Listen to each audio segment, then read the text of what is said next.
오늘은 좀 특별한 날인 것 같습니다. 비가 많이 와서 비를 오는 것을 바라보면서 우리 교회도 이 장마비처럼 많은 축복이 내렸으면 좋겠다. 오시는데 많이 불편하셨겠지만 그래도 자연 만물을 지으신 하나님의 그 축복이 우리 교회와 함께할 줄 믿는 마음, 그런 마음으로 기도했습니다. 2년 전에 뉴욕 맨하탄에 한 유명한 분이 돌아가셨습니다. 그분은 홀로코스트 생존자이자 노벨 평화상 수상자인 루마니아 출신 유대계 작가 엘리 위제라는 분입니다. 죽는 순간까지 그의 왼팔에는 아우슈비츠의 흔적인 수감번호 A-7713 왼쪽 팔에 그 흔적이 남아 있으면서 마지막 향년 87세로 하나님 부르심 받으셨습니다. 이분이 그 아우슈비츠 감옥에서 참 많은 고통과 고난을 받으셨는데 거기에서 지냈던 그 경험과 체험들을 이제 세상에 나와서 많은 책들을 써서 많은 사람들에게 위로를 주고 힘이 되어주는 말씀을 썼습니다. 그런데 그 부분에 특별히 이분이 불 위에 있는 영혼이라는 책을 썼는데 그 내용 중에 한 부분입니다. 사람들이 꿈 때문에 잠을 쓴 실증이 많았다는 겁니다. 그런데 그 내용 중에 멀거먼 카라카오 마을에 에첼이라는 사람의 아들 이삭이 살고 있었습니다. 이삭의 가족들은 끼니도 제대로 때우지 못할 정도로 굉장히 가난하고 고난 가운데 살아가는 사람이었습니다. 그런데 이 이삭은 날마다 꿈을 꿉니다. 그 꿈에 무슨 내용이냐면 아주 생생한 꿈을 꾸는데 그 가까운 도시에 프라하라는 도시가 나오는데 그 도시에 강이 지나고 있습니다. 그 강이 지나는 그 중에 한 다리 밑에 보물이 숨겨져 있는 것을 꿈을 통해서 보게 됩니다. 그래서 아침에 깨어나서 어쩌다가 내가 하도 꿈 꾸기를 좋아하고 좀 잘 됐으면 좋겠다 그런 소망을 갖고 있다 보니까 꿈이 나타나는 모양이다 그렇게 생각하고 하루를 지냈습니다. 그런데 이튿날 그 다음날 계속적으로 똑같은 내용의 꿈이 계속적으로 꾸게 됩니다. 참 이상합니다. 왜 이 같은 꿈을 계속 꾸게 되지? 그러니까 2주간 계속 꿈을 꾸다 보니까 마음속에 호기심이 생깁니다. 과연 실질적으로 이것이 과연 이루어지는 건가? 이 보물이 숨겨져 있는가? 그래서 이 이삭이라는 사람이 그 도시를 찾아갑니다. 2주간 똑같은 꿈을 꾸다 보니까 처음 가보는 도시인데도, 처음 가보는 길인데도 생생하게 그 현장을 들여다보게 됩니다. 그래서 푸르한 도시 찾아가게 되고, 그리고 강을 지나게 되고, 다리를 찾아갑니다. 참 생생하게 목도할 수 있습니다. 근데 그 꿈에 본 다리가 보입니다. 그래서 기뻐서 야, 이 꿈이 이루어지는 모양이다 하고 달려가서 다리 밑으로 들어갑니다. 들어가는 순간에 뒤에서 갑자기 이 이삭의 목을 꽉 잡아채가지고 감옥으로 데려갑니다. 너무 순식간에 이루어진 일이라서 너무 당황스럽습니다. 이삭이 이 감옥에 들어가서 이 감옥에 그 교도관을 통해서 신문을 받게 됩니다. 어떻게 해서 왜 다리 밑에 흐성거리고 어슬렁거리냐고 이렇게 질문을 받으니까 이 원래 이삭이라는 사람은 참 순수한 사람이고 거짓말을 하지 못하는 사람입니다. 그래서 있는 그대로 지난 2주간 동안 꿈을 꿨는데 이 꿈대로 하면 과연 이루어질까 싶어서 그 다리 밑에 지금 찾아 들어가는 순간이라고 그렇게 말을 하니까 이 신문하는 사람이 갑자기 막 웃기 시작합니다. 아니 어떻게 꿈이 이루어진다고 생각하고 꿈대로 된다고 어떻게 찾아오는가 참 어리석은 사람이라고. 그러면서 하는 말이 자기도 지난 2주간 동안 당신이 말하는 똑같은 꿈을 꾸었다고. 그런데 꿈을 꾸었는데 이 카라카오 마을에 에체라는 사람의 아들 이삭이라는 사람이 그 집을 들여다보는데 그 집 북 바닥 밑에 보물이 숨겨져 있다는 이야기를 합니다. 그런데 내가 당신처럼 어리석게 꿈을 이는 것처럼 내가 찾아갈 수 있겠냐고. 그럼 바보짓이라고. 그러면서 이 카라카오에 있는 사람 이삭을 돌려보냅니다. 돌려보내는데 이 이삭이 그 말을 놓치지 않습니다. 왜냐하면 얼마 전까지만 하더라도 자기 꿈대로 본대로 가보하니까 현장에 그대로 꿈대로 다 보여졌거든요. 그렇다면 이 같은 꿈을 꾸게 하고 또 자기 집에 그런 꿈을 꾸게 했다면 분명히 뭔가 있을 것이라는 생각을 들고 자기 집으로 달려갑니다. 달려가서 그리고 그 바닥을 캐기 시작합니다. 그런데 놀랍게도 그 바닥 밑에 보물이 있었던 것입니다. 이 보물을 발견하니까 얼마나 기뻐요. 그래서 그 보물을 가지고 잘 살았다. 그 내용입니다. 그런데 이 엘리 위젤이 그 보물을 찾아서 잘 살았다 이야기하려고 이 책에 기록했겠습니까? 엘리 위젤이 이 글을 쓴 내용은 중요한 포인트는 그겁니다. 보물은 멀리 있었던 것이 아니고 자기 집에 항상 있었다는 겁니다.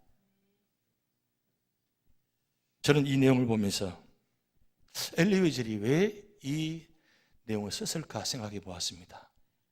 그가 아우슈비츠 그 감옥에서 지내면서 앞으로 어떻게 될지, 과연 가스실에 들어가서 죽게 될지 살아나갈지 아무도 모르는 순간입니다. 그런 기가 막힌 상황을 체험한 엘리 위젤입니다. 그가 그 안에 있으면서 무슨 생각을 했겠습니까? 이 엘리 위젤은 유대인입니다. 유대인들은 하나님을 믿습니다. 그런데 그 감옥에 들어가 보았더니 하나님은 온데간데 없고 하나님 믿는 우리 유대인들이 이 감옥에서 죽어나는 모습 바라보면서 과연 하나님 살아계시냐고, 하나님 어디 계시냐고, 하나님 참신이라고 말씀하셨는데 과연 하나님 어디 계시냐고 그렇게 수백 번 수만 번 반문했던 적이 있었던 경험이 있습니다. 그런데 그가 감옥에서 나와서 미국에 와서 생활하면서 그 한 가지 깨달은 것은 뭐냐면 하나님은 살아계신다. 하나님은 멀리 계시는 것이 아니고 우리 안에 계신다는 거예요. 이것을 이 불 위에 있는 보화라는 이 책을 기록했다는 것입니다.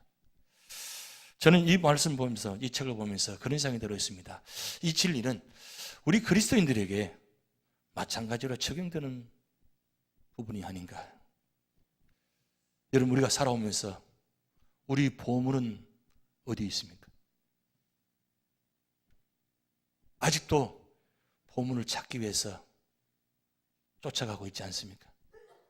아직도 보물을 찾기 위해서 방황하고 있지 않습니까? 그런데 보물은 다른 곳에 있는 것이 아니고 이미 이 보물을 우리는 갖고 있다는 사실입니다. 이 보물은 이미 갖고 있는 보물을 찾아 헤매지 말라는 거예요. 사도 바울은 오늘 골로새 교회에 이 보물을 이야기하고 있습니다. 왜 보물을 이야기하느냐?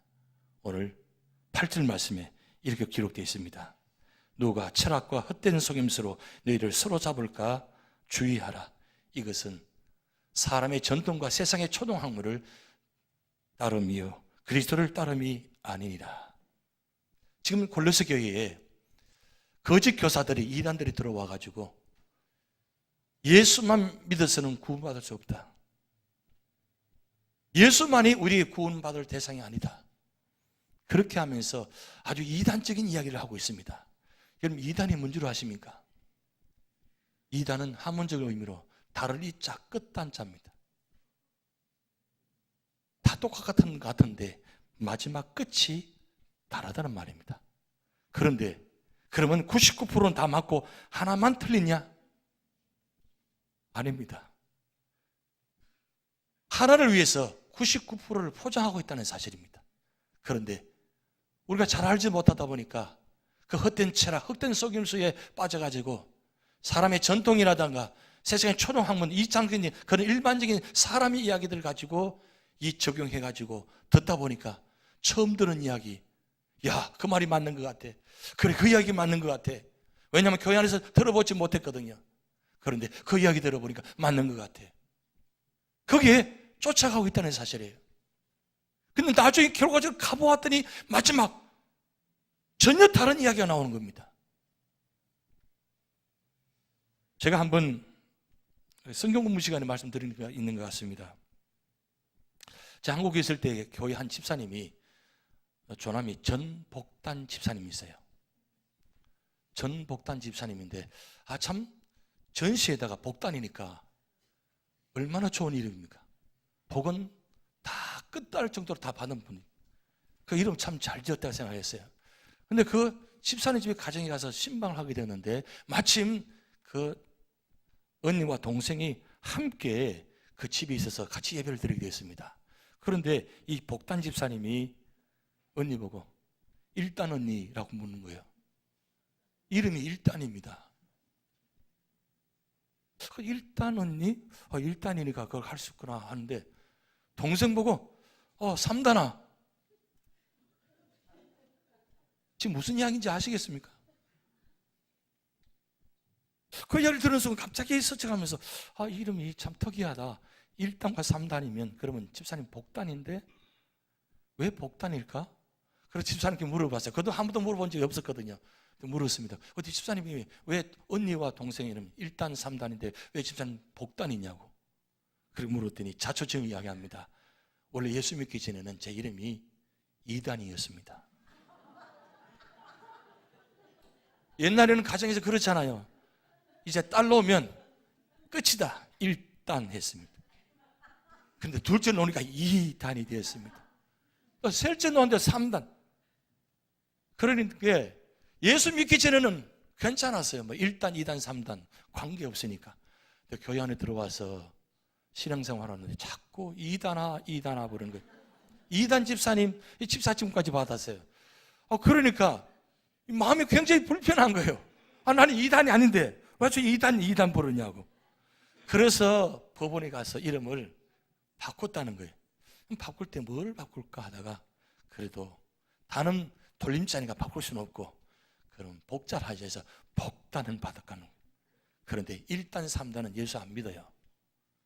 이 2단 복단 집사님만 예수 믿는 거예요. 그들 3 여성 중에서 제일 복받은 분이에요. 지금 복단 집사님. 저는 그게 어제 생각이 났는데 그래, 2단으로 있을 때는 2단밖에 되지 않습니다. 근데 2단이 예수 믿고 구원받으니까 복단이 된 거예요. 잘 모를 때는 그것이 맞는 처럼 좋은 것처럼 지날 수 있어요. 근데 골로새 교회에 4가지 사상이 지금 엄습해 왔습니다.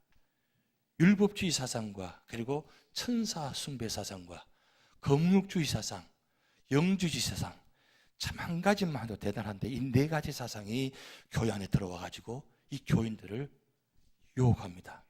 이 4가지 사상이 들어오니까 4가지 모습이 나타납니다. 첫째는 뭐냐면 그리스도의 인성과 신성의 완벽함에 대해서 일단 부인합니다. 처음에는 예수 그리스도는 신성과 인성을 동시에 갖고 계신 분이다. 그런데 율법주의가 청사주의 성배가 들어오게 되니까 예수님은 인간의 몸이기 때문에 절대로 신성은 없다. 그리고 완벽함을 부인하게 됩니다. 그리고 그리스도는 사람을 보고 오셨기 때문에 피조물이다. 절대 창조물이 될 수 없다. 피조물이 될 수 없다. 그럼 피조물을 보고 살아갈 수밖에 없다는 이야기죠. 완전히 예수님을 평가절하합니다. 신으로 보시는 것이 아니라 인간으로 볼 수밖에 없다는 사실이에요. 그러면서 예수님께서 모든 구원의 사역의 말씀에 대해서 만족할 수가 없는 겁니다. 그러니까 예수만 믿어서는 구원받을 수 없으니까 예수 플러스 알파를 이야기합니다. 예수만 믿어서는 절대 구원받을 수 없어. 그래서 율법주의자들은 예수 믿는 것 동시에 할례를 받아야 되고, 그리고 율법인 모든 것 다 행해야 된다. 그걸 강조하다 보니까 이 네 번째, 그리스도 안에 있는 이 골로새의 성도들이 정체성이 의심스럽습니다. 점점 자기들도 예수만 믿으면 구원받는다고 그렇게 믿고 있었는데, 이런 이야기 듣고 자꾸 같이 함께 하다 보니까 예수만 믿을 구원받을 수 있나? 그러면 율법도 행해야 되지 않나? 할례로 받아야 되지 않나? 그런 이야기를 들은 사도 바울이 9절 말씀에 이렇게 확실하게 말씀합니다. 예수님 안에는 신성의 모든 충만이 육체로 거하시고 너희도 그 안에서 충만하여졌으니 그는 모든 통치자와 권세의 머리시라. 예수님은 신성을 갖고 이 땅에 오셨는데, 몸으로 오셨지만 그 몸 안에 충만해지면서 예수님은 신성과 인성을 동시에 같이 갖고 계신 분이기 때문에 충만하신 분이다. 예수님은 한 분만으로도 충분하다. 왜냐하면 그분은 전능하신 하나님이고 충만하신 분인데, 더 놀라운 사실은 그 충만하신 분이 우리 안에 거하심으로 통해서 우리도 충만하여졌다는 거예요. 근데 우리는 충만했다 이야기를 못합니다. 왜냐하면 아직도 우리는 죄인이고 불완전하기 때문입니다. 그런데 사도 바울은 하나님의 충만이 우리 속에 거하시면, 그 우리 속에 거하심을 말미암아 이 충만의 역사가 나타나는데, 오늘 11절 말씀에 이 충만한 단어를 통해서 사도 바울은 11절부터 15절까지 세 가지 영적 충만을 이야기합니다. 첫째 영적 충만은 뭐냐면 예수님께서 하신 모든 일들은 완전한 구원이라는 겁니다. 11절, 또 그 안에서 너희가 손으로 하지 않은 할례를 받았으나 곧 육의 몸을 벗을 것이요 그리스도의 할례니라. 여러분, 구약 시대는 할례를 받아야만 하나님의 선택된 백성이라고 믿었습니다. 그래서 유대인들은 할례를 반드시 8일 만에 할례를 받습니다. 할례를 받아야만 그들은 선택된 민족이고 언약을 이루어진다고 말씀합니다. 그게 창세기 16장 10장부터 아브라함을 통해서 유대인들은 이 할례를 전통으로 가지고 내려왔습니다. 그런데 이 할례가 오늘 성경 보면 손으로 하지 않은 할례를 받았다고 말씀합니다. 이 말은 세상의 의술을 가지고 우리 육체에 손을 대어서 할례를 행해서 구원받는 것이 아니고 예수 그리스도를 믿는 순간에 우리가 구원받았다는 사실입니다. 그것을 마음의 할례라 하고 그것을 그리스도의 할례로 합니다. 그런데 구약 성경에는 할례만 가지고는 구원받을 수 없다라고 성경에도 기록해 놨습니다. 여러분 신명기 30장 6절 말씀에 하나님 내 하나님 여호와께서 내 마음과 내 자손의 마음에 할례를 베푸사 너로 마음을 다하며 뜻을 다하여 내 하나님 여호와를 사랑하게 하사 너로 생명을 얻게 하실 것이며, 여기 마음의 할례를 베푸사 했습니다.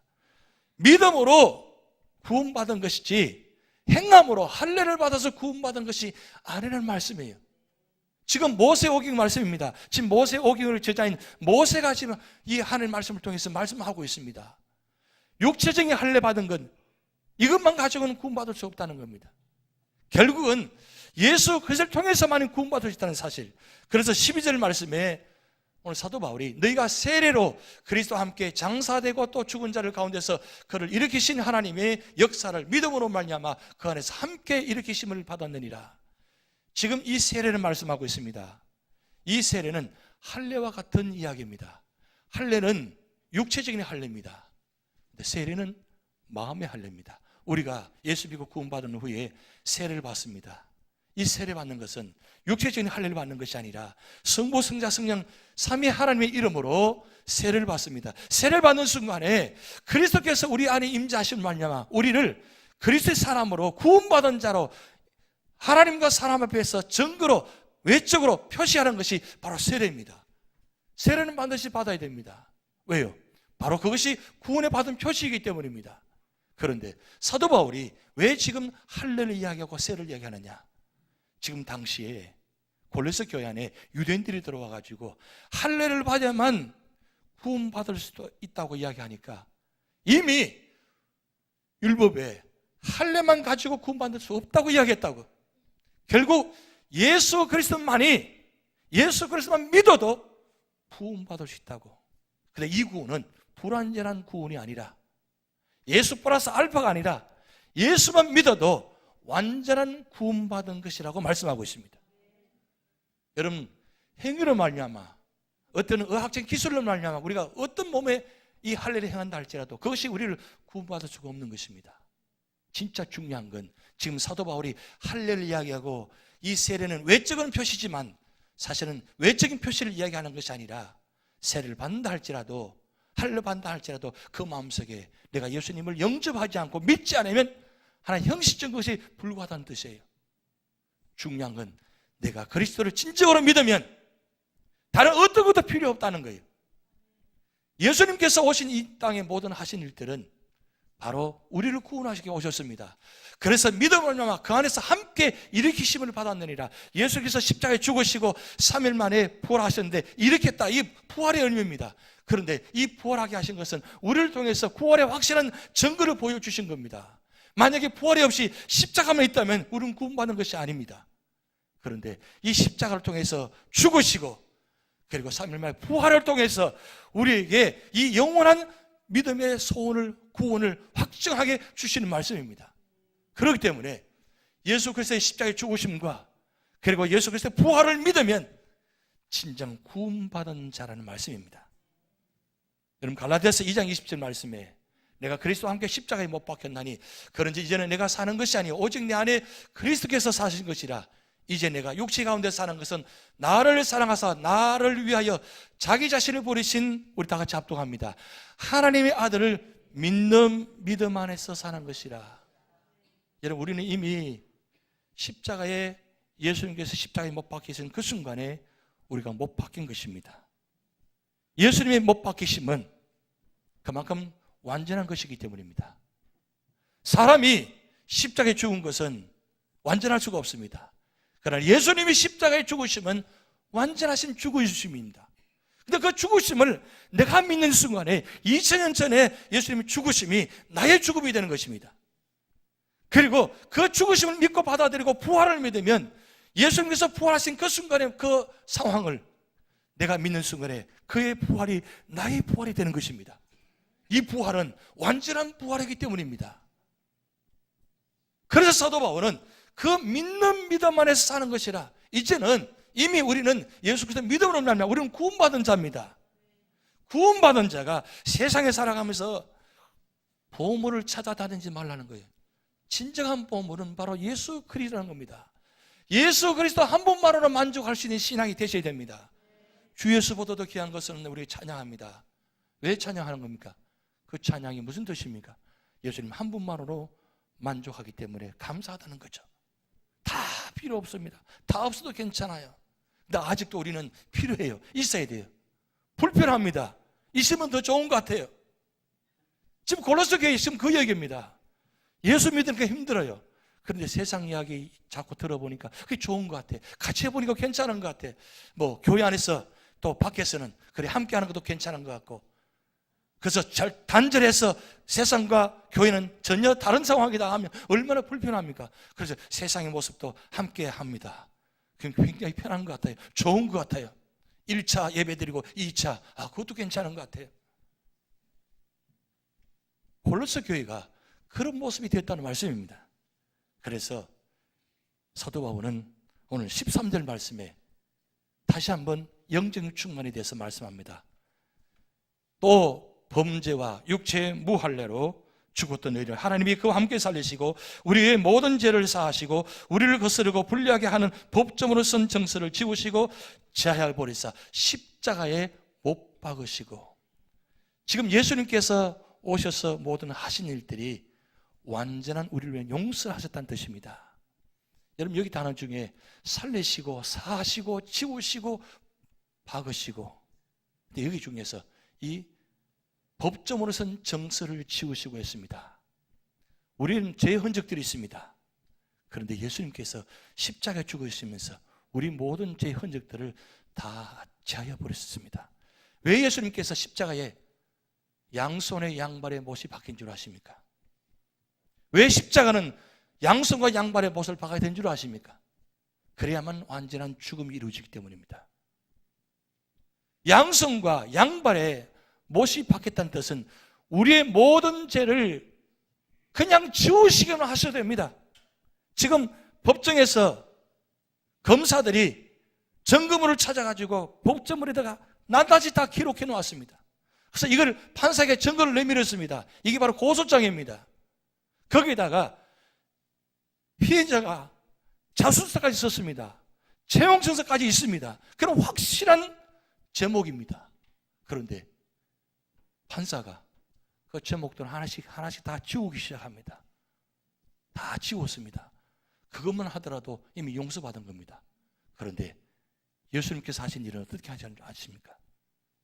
십자가에 못 박히시면서 다 없애버렸다 그랬습니다. 흔적도 없이 우리 모든 제목들을 다 없애버리셨다. 못을 꽝꽝꽝 받으셔가지고 확실하게 내 죄를 용서했다고 표시한 것입니다. 3번이나 몫을 쳤다는 겁니다. 그 3번은 완전한 용서입니다. 여러분의 죄를 예수 믿는 그 순간에 완전하게 용서하셨다는 뜻입니다. 그런데 골로새 교인들은 이 사실을 이단들이 들어와서 그것만 가지고 안 돼. 확실하지 않아. 할례를 받아야 돼. 율법을 행해야 돼. 지금 사도 바울이 율법을 몰라서 이야기하는 겁니까? 율법이 정통한 사람입니다. 그가 십자가에 못 박히는 순간에 예수님께서 모든 율법을 완성시키신 것이다. 완전히 폐하시고 새롭게 용서하셨다. 그러면서 고린도후서 5장 17절 말씀에 그런지 누구든지 그리스도 안에 있으면 새로운 피조물이라 합독하시겠습니다. 이전 것은 지나갔으니 보라 새 것이 되었도다. 여러분 이전 것 다 지나갔어요. 제가 미국 와서 많은 듣습니다. 왕년에 참 왕년에 말씀 많이 하세요. 참 왕년에 유명한 분들 참 많이 계시더라고요. 동부에 와보니까요. 그래서 누가 이야기하죠. 왕년이 밥 먹여주냐고. 왕년에 그렇게 하신 분들이 지금 어떻게 살아요? 아직도 왕년을 찾고 있습니다. 지나가 찾고 있습니다. 다 지나갔습니다.